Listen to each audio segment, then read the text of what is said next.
Bonjour à toutes. Le texte que nous allons partager aujourd'hui est tiré de Luc, des versets 26 au verset 39.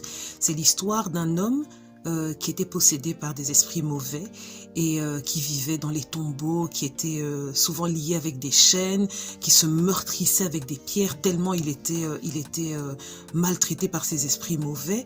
Et ce texte nous présente aussi la délivrance puissante qu'il a reçue du Seigneur. Alors nous allons regarder ensemble cette situation, donc de cet homme et sa rencontre avec Christ. Le verset 27 nous précise que sa place était il vivait dans les tombeaux, donc sa place était parmi les morts, parmi ceux pour qui humainement on ne sait plus rien faire. Un mort, on ne sait plus rien faire. La Bible précise aussi que cet homme était nu. Donc sa nudité était exposée, il était dans la honte, dans l'avilissement le plus total.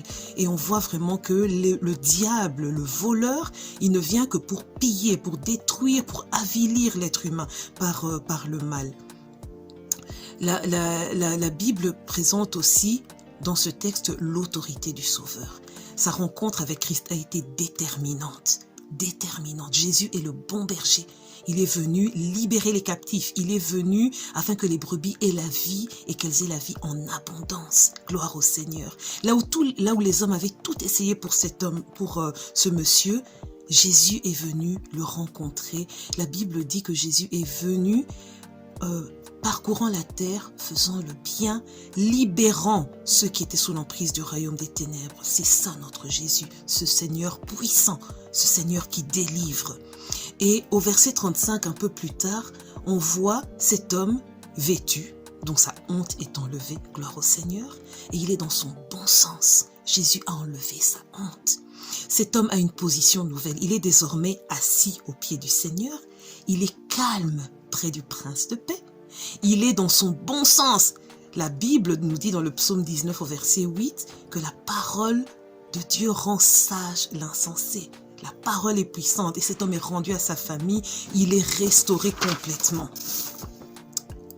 C'est ça le produit, le fruit d'une rencontre avec le Seigneur. Et je voudrais juste prendre un petit peu de temps pour prier pour l'une ou l'autre qui est peut-être dans des tourments, prier pour l'une ou l'autre qui est peut-être dans une situation particulièrement difficile avec une oppression démoniaque. Seigneur Jésus, nous venons en ton nom maintenant prier pour celles qui sont en proie à des tourments. Tu sais, Seigneur, dans quel tourment se trouve l'une ou l'autre. Nous prions maintenant pour la délivrance dans le nom puissant de Jésus.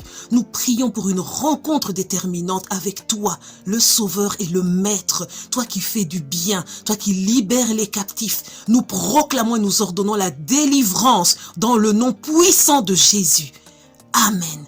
Que le Seigneur soit notre paix et qu'il nous bénisse toutes. Bonne journée.